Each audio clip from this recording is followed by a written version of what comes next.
حضور نے ہمیں بتلایا کہ پچھلے لوگ اپنے رب کو کیسے مناتے، وہ کس طرح اس کے حضور ناز عرض کرتے تھے۔ حضور نے ہمیں اللہ کو منانے کے طریقے بھی بتلائے، فرمایا جب ماں باپ دعا مانگیں گے اولاد کے حق میں تو وہ مان جائے گا۔ حضور علیہ السلام نے فرمایا جب مسافر دعا مانگے گا تو اللہ مان جائے گا۔ فرمایا میرے رسول کریم نے جب بیمار دعا مانگے گا تو اللہ مان جائے گا۔ اور سید عالم علیہ السلام فرمانے لگے جب تمہارے ضعیف، کمزور، مجبور لوگ دعا مانگیں گے تو اللہ مان جائے گا۔ اور حضور نے فرمایا جب تم فرض ادا کر کے دعا مانگو گے تو اللہ مان جائے گا۔ اور میرے محبوب نے فرمایا جب پچھلی رات اٹھ کے تم اس کے حضور عرض کرو گے تو وہ تمہاری دعاؤں کو قبول کر لے گا، وہ تو مان جائے گا۔ اور حضور نے ہمیں دن بتائے، فرمایا جمعے والے دن مانگنا مان جائے گا، شب قدر کو مانگ لینا مان جائے گا، شب برات میں دعائیں کرنا وہ مان جائے گا، رمضان کی راتوں میں مانگنا مان جائے گا، قرآن پاک کے ختم کے موقع پر دعا کرنا مان جائے گا۔ طریقے بتلائے۔ اب یہ ہے کہ ہم نے تو مانگنا تھا نا اس کی بارگاہ،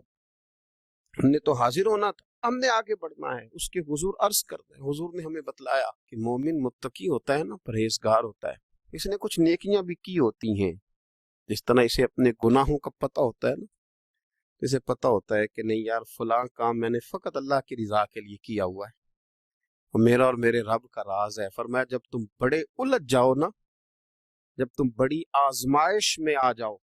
اور جب تم سمجھ لو کہ اب میں بڑی تکلیف میں آ گیا ہوں، تو پھر ایک طریقہ حضور نے ہمیں اور بھی بتلایا مانگنے کا، ایک اور طریقہ بھی بتلایا، اور وہ روایت صحیح مسلم میں موجود ہے۔ راوی حضرت عبداللہ ابن عمر رضی اللہ تعالیٰ، حضور فرماتے ہیں 3 لوگ سفر کر رہے تھے، یہ آپ اندازہ فرمائیے صحیح مسلم کی حدیث ہے، ایک یہ رنگ بھی ہے اللہ کو منانے، ایک یہ انداز بھی ہے اس کی بارگاہ میں گزارشات پیش کرنے کا، یہ بھی ایک طریقہ حضور نے ہمیں بتلایا۔ اگرچہ اپنی نیکیوں کو چھپانا چاہیے، نیکیاں جو چھپی ہوئی ہوتی ہیں وہ قیمتی ہوتی ہیں۔ حضرت عبداللہ ابن عمر فرمانے لگے کہ نبی پاک صلی اللہ علیہ وسلم فرماتے ہیں 3 لوگ سفر کر رہے تھے، رستے میں طوفان آ گیا، تیز بارش شروع ہو گئی، تو حضور فرماتے ہیں وہ تینوں بارش سے بچنے کے لیے ایک غار میں چھپ گئے۔ ان کو پتہ ہے پرانے زمانے کے اندر غاریں ہوتی تھیں، اور لوگ جب سفر کرتے تھے لمبے تو پتھروں اور پہاڑوں کے بیچ میں سے سفر کرتے تھے، وہ غار کے اندر چلے گئے۔ اب چونکہ طوفان بہت زیادہ تھا، جب وہ غار کے اندر چلے گئے تو اللہ کے پیارے حبیب صلی اللہ علیہ وسلم فرماتے ہیں پتھر اوپر سے لڑکتا ہوا آیا، آ کے اس نے غار کو بند کر دیا۔ اتنا تیز اور اس مضبوطی کے ساتھ وہ پتھر لگا، اور اتنا صحیح فٹ ہوا کہ اندر روشنی آنی بھی ختم ہو گئی۔ اب 3 لوگ ہیں، تھوڑی دیر تو وہ پریشان رہے کہ شاید اب کبھی بچ نہیں سکیں گے، شاید چاروں جانب اندھیرا ہی ہے اور اندھیرا ہی رہے گا، شاید یہاں سے نکلنے کے لیے اب ہمیں کوئی رستہ میسر نہیں آئے گا۔ وہ پہلے تو پریشان ہوئے، پھر کہنے لگے یار اس طرح کرو، اگر کوئی زندگی میں نیکی کی ہے نا تو ذرا اس نیکی کو یاد تو کرو، اور یاد کر کے اس مالک کے حضور عرض تو کرو، کریم ہے کوئی آنکھوں شاید من جاوے، کم تتڑی دا بن جاوے، عرض تو کرو۔ یہ آپ اندازہ فرمائیے یہ بات بیان کون کر رہا ہے؟ یہ مدینے والے رسول بیان کر رہا ہے، یہ نبی پاک علیہ السلام نے بیان فرمایا، رسول کریم علیہ السلام نے ہمیں بتلائی یہ داستان محبت۔ حضور فرمانے لگے ایک نے ان میں سے ہاتھ اٹھائے،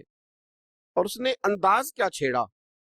عرض کرنے لگا اللہ تو جانتا ہے نا میں نے بکریاں رکھی ہیں، میں غریب ہوں، مزدور ہوں، اور مالک تو یہ بھی جانتا ہے کہ میرے بچے بھی ہیں، بیوی بھی ہے، پر میں جب بھی گھر لوٹا ہوں تو دودھ میں نے بچوں اور بیوی کو پہلے نہیں دیا، بوڑھے ماں باپ کو پہلے دیا۔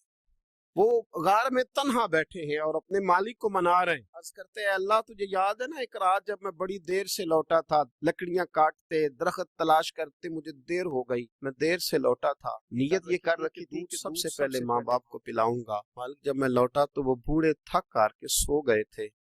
میری بیوی نے مجھے کہا کہ بچوں کو پلا دو، وہ سو گئے، تو میں نے کہا نہیں میرے ذمے ہے ان بوڑھوں کے دل کو ٹھنڈا کرنا، ان سے پیار کرنا۔ اے مالک فجر ہو گئی، آفتاب طلوع ہونے کا وقت آ گیا، پر میں نے ماں باپ کے بیدار ہونے کا انتظار کیا، اے اللہ وہ جب اٹھے تو ان کی آنکھوں میں جو میرے لیے دعا تھی اور ان کے سینوں میں جو میرے لیے کرم تھا، اگر تیری بارگاہ میں وہ نیکی قبول ہے تو مالک پھر رحم فرما، نہ اس مشکل سے آسانی عطا فرما۔ سنو سنو، رسول کریم صلی اللہ علیہ وسلم فرماتے ہیں کہ اس بندے کی دعا مکمل ہوئی تو پتھر تھوڑا سا سرک گیا اور اتنا سرکا کہ آسمان نظر آنے لگا۔ جس نے ماں باپ کو منایا ہے،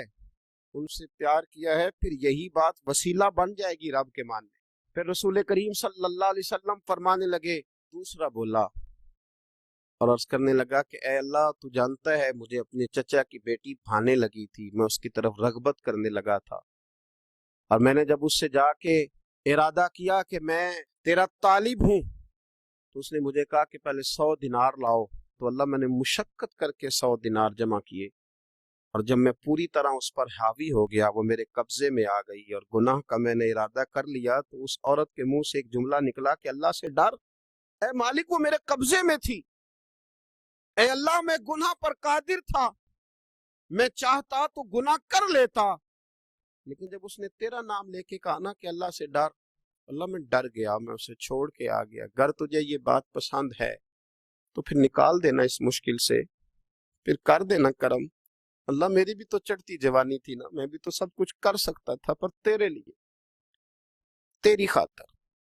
میں لذت گناہ سے باز رہا، تو اللہ تو رحمت فرما دے۔ حضور فرماتے ہیں اس کی دعا مکمل ہوئی تھی کہ پتھر تھوڑا اور سرک گیا۔ پھر تیسرا بولا، اور اس نے بول کے کہا، اے اللہ، ایک مزدور کو، ایک دیہڑی دار کو، ایک غریب کو میں نے کام پہ رکھا ہوا تھا، یہ تیرا اور میرا راز ہے اللہ۔ وہ مزدور، وہ دیہڑی دار میرے پاس کام پہ لگا تھا، کچھ چاول میں نے اس کی اجرت مقرر کر دی کہ تو کام مکمل کرے گا تو میں تجھے دوں گا، اور جب اجرت لینے کا وقت آیا تو وہ بگڑ کر ناراض ہو کر چلا گیا، میں اسے ڈھونڈتا رہا، وہ مجھے ملا نہیں، میں نے اس کے چاولوں کی قیمت کاروبار میں انویسٹ کر دی، اس کا تھوڑا سا سرمایہ پر میں نے کھایا نہیں،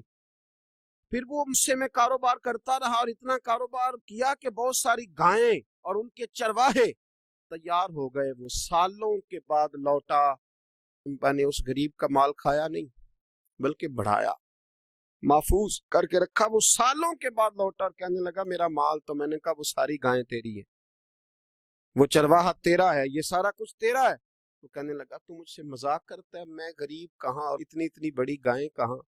تو مذاق کرتا ہے؟ تو میں نے کہا مذاق نہیں، میں نے اپنے رب سے ڈر کے تیرے مال کی حفاظت کی، یہ تیرا ہے۔ اے اللہ، میں کھا بھی تو سکتا تھا نا، پر تجھ سے ڈر کر میں نے وہ سارا محفوظ رکھا۔ اللہ اگر تجھے میری یہ ادا پسند ہے تو پھر آج مان جانا، آج راضی ہو جا۔ اللہ کے رسول فرماتے ہیں اس کی دعا مکمل ہوئی تھی